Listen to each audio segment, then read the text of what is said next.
Hi hours, welcome to under TV. నేను మీ వంశీ. ఈరోజు మన స్టూడియోలో సీనియర్ జర్నలిస్ట్ జగదేవ్ గారు ఉన్నారు.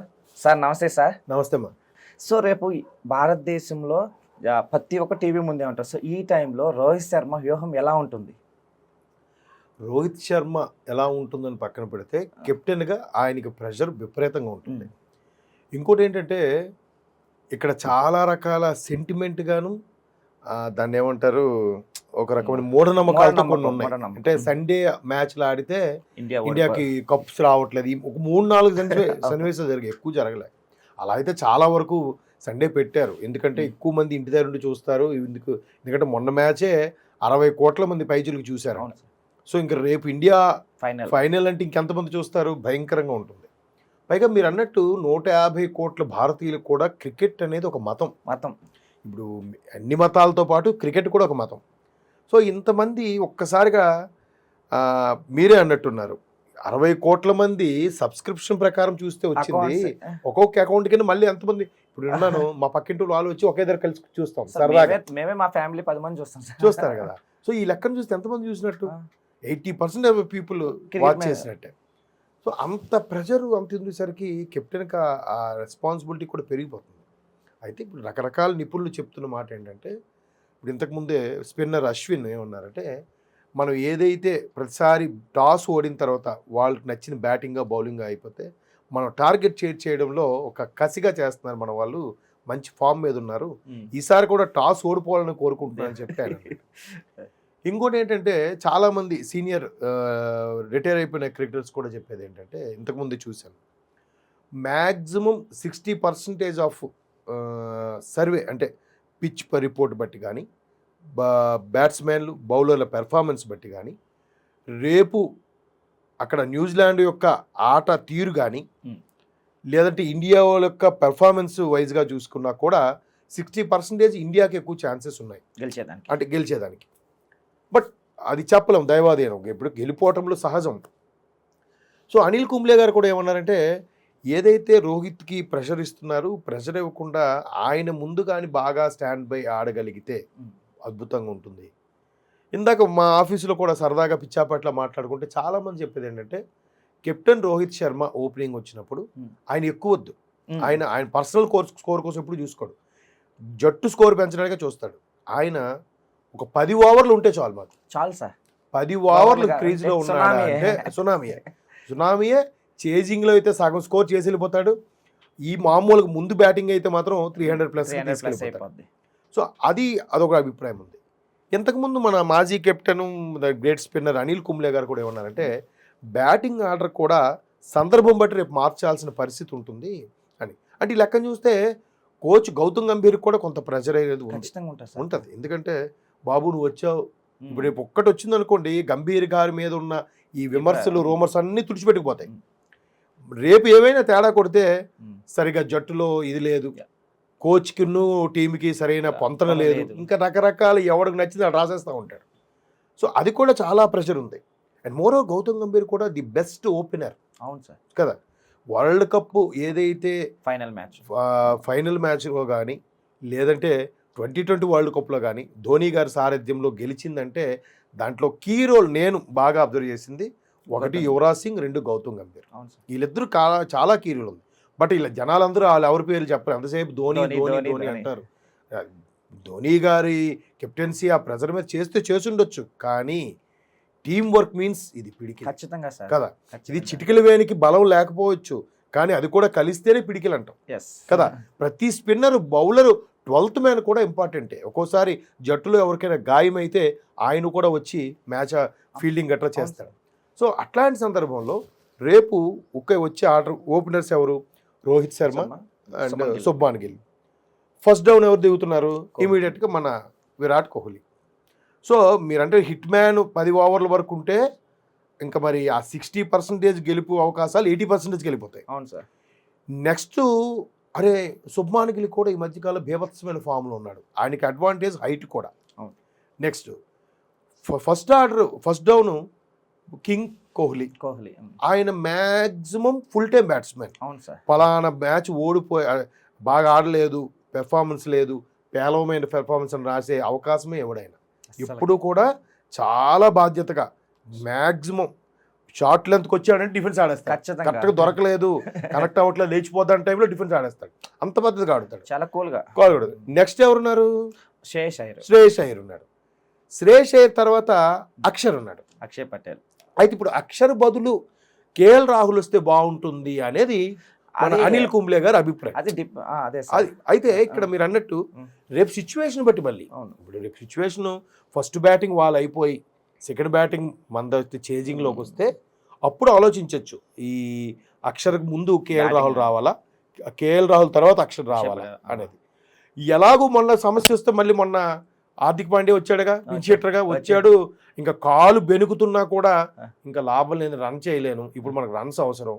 ఎక్కడైతే బాల్స్ తగ్గిపోయి రన్స్ పెరిగాయో మళ్ళీ సమం చేసేసి ఇలా తీసుకొచ్చి బాల్స్ ఎక్కువైపోయి రన్స్ ఇచ్చేసారు సార్. ఏం లేదు, 3 6 4 4 కొట్టాడు, వెళ్ళిపోయాడు. Super hitter sir. అయిపోయిందిగా. అక్కడే దగ్గర 22 రన్లు తీశాడు. వేటి అక్కడ నుంచి క్రీజ్ నుంచి కదలకుండా. సో ఆయన కూడా ఎలాగో స్టాండ్ బై ఉన్నాడు.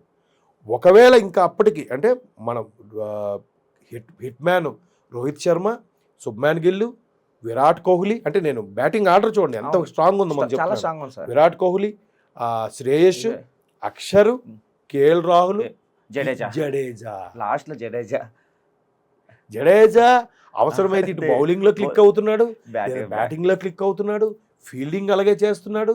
సూపర్. అక్కడ అంటే ఆల్మోస్ట్ ఆల్ సిక్స్త్ డౌన్ కూడా జడేజా పార్ట్నర్షిప్ ఎప్పుడు బాగానే ఉంది. ఖచ్చితంగా సార్ కదా. సో ఇన్ని ఎక్స్పెక్టేషన్స్ మీద, ఎంతమంది క్రికెటర్స్ యొక్క ఎక్స్పీరియన్స్ మీద, ఇన్ని కోట్ల మంది ప్రార్థనల మీద భారత్ గెలవకుండా ఎందుకు ఉంటుంది? ఖచ్చితంగా సార్ కదా. కాబట్టి మ్యాక్సిమం గెలుస్తుందని అనుకుంటున్నాను. ఎందుకంటే ఈ కివీస్ కూడా బాగా స్ట్రాంగ్ గా ఉంది సార్. అంటే ఉంది కరెక్ట్. కానీ సెమీఫైనల్లో మనోళ్ళు సెమీఫైనల్లో ఆస్ట్రేలియా చాలా పెద్ద జట్టు ఓడించాడు, కానీ అంత ఈజీ అయితే కాదని చాలా మంది. ఓకే, ఒప్పుకుంటాను. కాకపోతే కివీస్ వాళ్ళు, అదే న్యూజిలాండ్ వాళ్ళకి నాకు కొంత నచ్చిన అంశం ఏంటంటే ఈ ఆస్ట్రేలియా వల్ల మైండ్ గేమ్ ఆడరు. అదొక ప్లస్ పాయింట్. అంటే వీళ్ళు ఓటమి కూడా జీర్ణించుకుంటారు. నాకు తెలిసి 89 వరల్డ్ కప్ వచ్చింది, 83 తర్వాత మళ్ళీ 89 వరల్డ్ కప్ వచ్చింది. అది ఆస్ట్రేలియాకి వచ్చింది first time Australia world cup. David boon ఎవరు అప్పుడు కెప్టెన్. ఆ టైంలో 89లో 50 ఓవర్స్లో 200 క్రాస్ చేసి స్కోర్ కొట్టే పరిస్థితి లేని రోజుల్లో ఫస్ట్ టైం 250, 230 అలా స్కోర్ కొట్టగల జట్టు ఎవరైనా ఉన్నారంటే న్యూజిలాండ్. అవును సార్, వాళ్ళే స్టార్ట్ చేశారు. తర్వాత ఫస్ట్ 15 ఓవర్స్లో స్కోర్ 100 దాటించేయాలి అనే కాన్సెప్ట్ తీసుకొచ్చింది శ్రీలంక జయసూర్య. ఇంకా వచ్చాడంటే తెడ్డూపుడే. ఇంకా మొత్తం పవర్ ప్లే ముందుకుంటారు, బౌండరీలో ముగ్గురే ఉంటారు. కొట్టాడంటే అన్ని లెగ్ సైడ్ లాగేసేవాడు ఉన్నారు సార్. కొంచెం సెహ్వాగ్ మరి ఇంకా డేరింగ్ బ్యాట్స్మెన్ వరల్డ్లోనే నాకు తెలిసి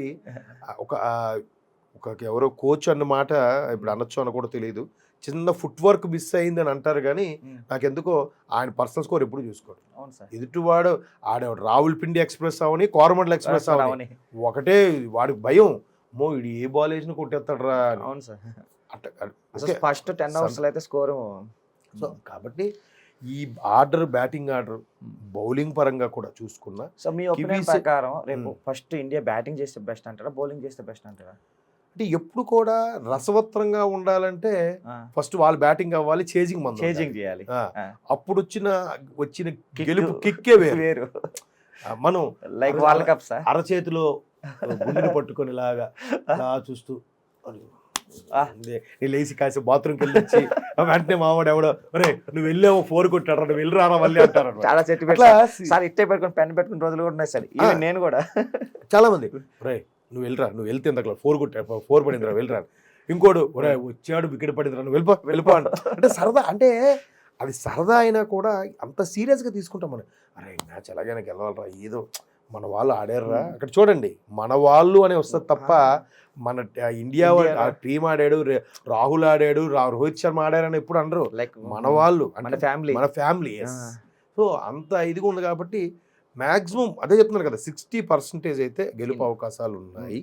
బట్ రేపు హిట్ మ్యాన్ తన బ్యాట్తో సమాధానం చెప్పబోతున్నాడని నేను అనుకుంటున్నాను. ఎందుకంటే ఈ మ్యాచ్ తర్వాత ఆయన రిటైర్మెంట్ ప్రకటిస్తాడు, ఆయన క్రికెట్కి ఇంకా పనికిరాడు, ఫిట్నెస్ లేదు, పరిగెట్టలేకపోతున్నాడు రకరకాల విమర్శలకి కూడా బ్యాట్తో సమాధానం చెప్తాడు.